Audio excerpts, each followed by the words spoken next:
G'day, Steve Morgan from Fishing Media and ABT with the Tackle Fridays, and just a little bit of a hint, I'm doing this on the Thursday night because Tackle Friday this week is the pre-fish day for the Hawkesbury, the bait junkie round of the Daiwa BREAM series. We'll be out pre-fishing, we'll be getting the briefing ready, be followed by 2 days of tournament fishing, a practice day for the Daiwa BREAM Australian Open in Sydney Harbour, and then 3 days on the harbour. So I have got 7 days in a row of bream fishing, which I think is awesome. We've just finished up 6 days of bass fishing. Wasn't the most successful tournament run for me, but I do like fishing the bass in the fresh water. There were 2 river rounds especially, which means it's a lot of stream craft and looking at the structure and working out some patterns. In the Hunter River, I did work out some decent patterns. My non-boaters came first and second for those events, so well done to those 2 guys. But the Hawkesbury was a little bit more difficult. I only got 3 fish. I had a spare one day and a non-boat the other day. Bonds, he came 11th. But it was cool. One thing I did learn though is if you have a look here, here's all of my bass tackle that I'm taking apart now and putting it away to take home. I reckon I caught no fish on any of that stuff. All of the fish I caught was on my bream tackle. So I probably would have done just as well leaving all the northern bass tackle at home and using all the finesse bass tackle down south. In fact, there's some lures here that I was throwing the whole time. Second day, caught all of my fish on that. That's the Rapala Crush City Suspect in bloodworm colour. Caught a bass and an EP on that on the second day. And then on the first day, what did I catch it on? It was on I caught day 1. What did I catch on day 1?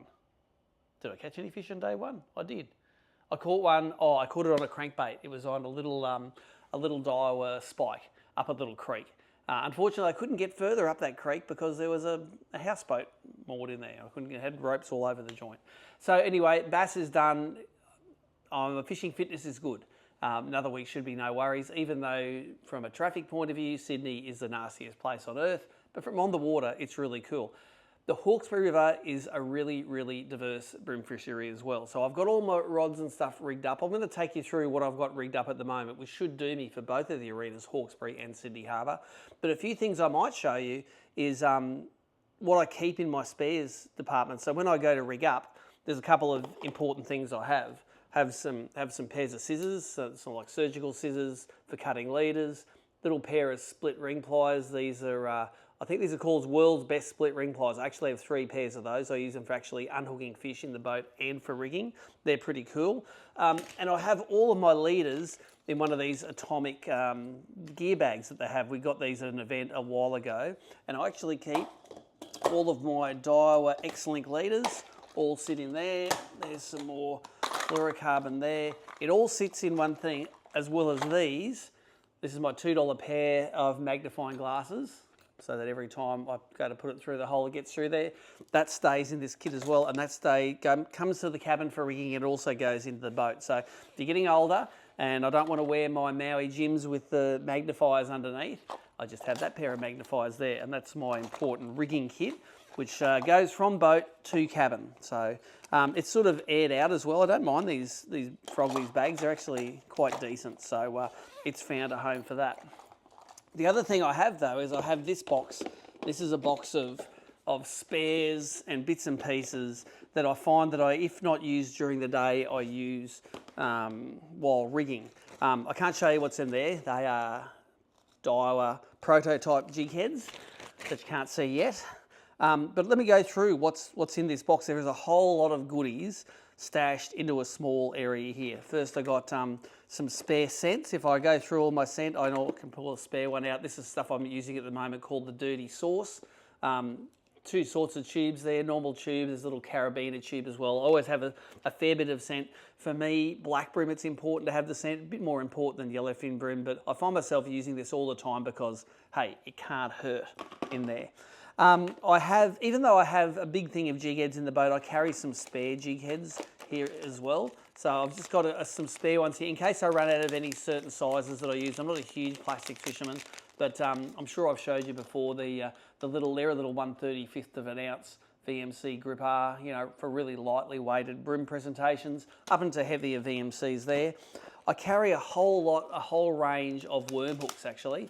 These are Gamakatsu, VMC, brands that I've bought in Japan, ones with funny weights on them.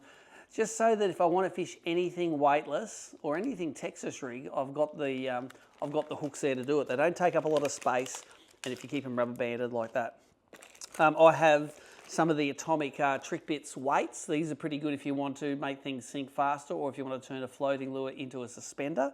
These are the smaller sizes of those. I've got a few of those there. And in the same vein, I've got some of the tungsten putty.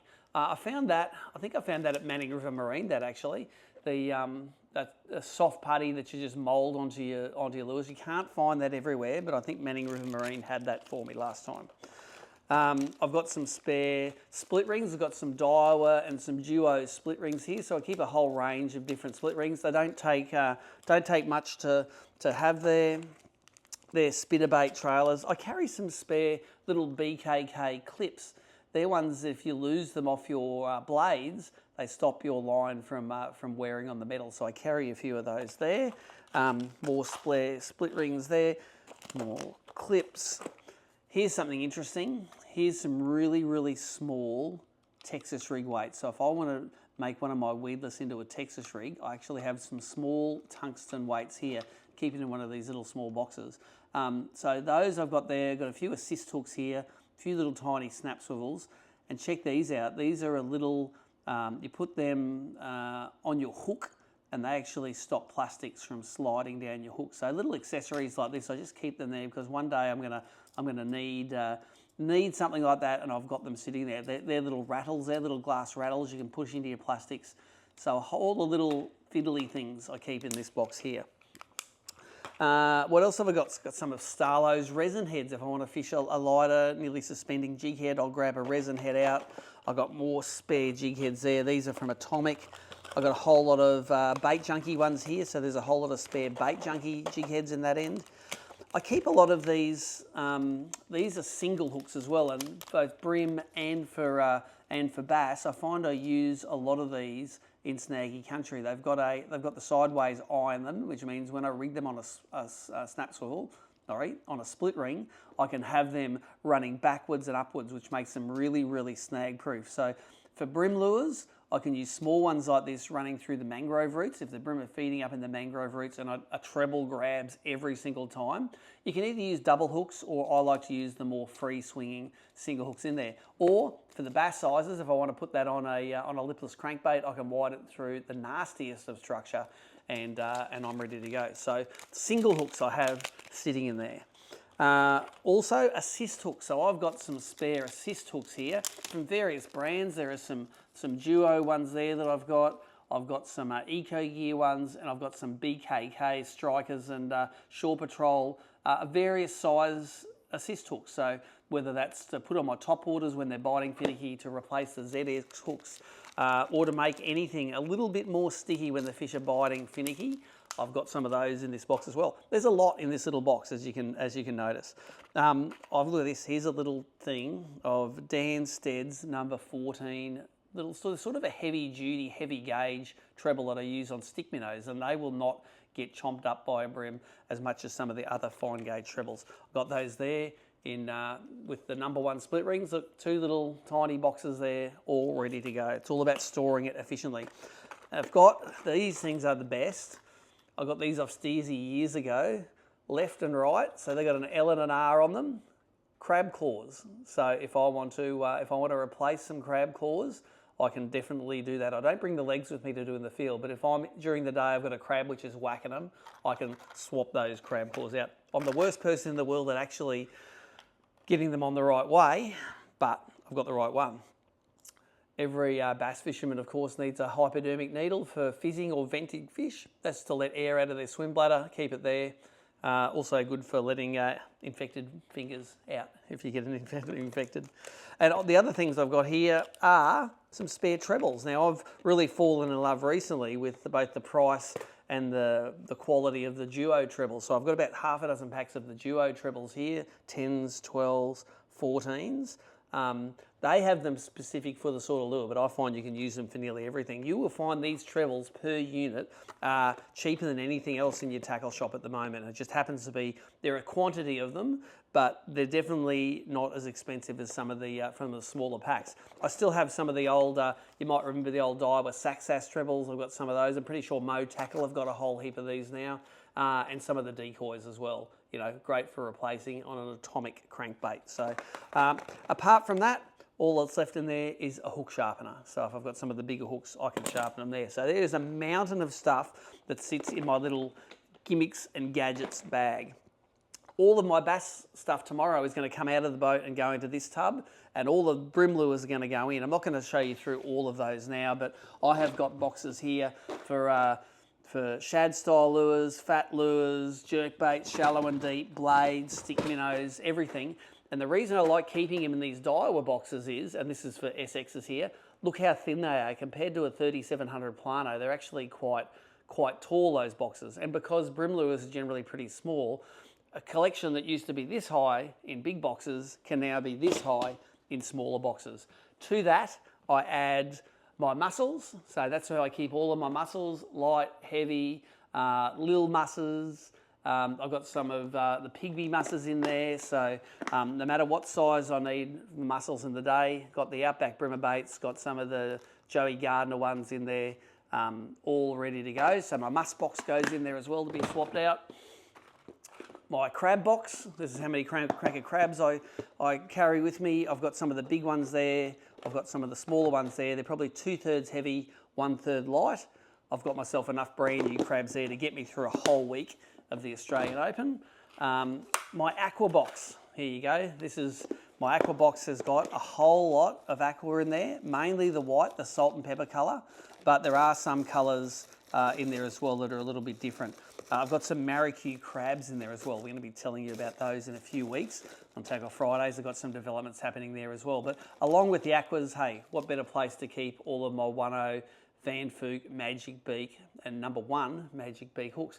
The ones I think are the best size for that 50mm Eco Gear Aqua. So they all stick together as well. And one more thing which is going to go in there is this. This package came from Dan Stead. I'm pretty sure they're getting close to have these on sale. You may have seen Adam Costa's done some posts on them, but I've got me some of the Craw. These are the claws. Now, I've actually had some prototypes of these last time, and they're actually a lot bigger than this. So the original claw was maybe nearly half as big again, made for Mukhled and the guys in Kuwait who are catching quite big brim on them. These are more Australian-sized claw. Apparently, swim like a vibe. I haven't swum them yet, but they do swim a lot like a vibe. And yeah, you know what brim do? They love eating these things on the sink, and when they're sitting on the bottom, they got some of Dan's really sharp trebles there.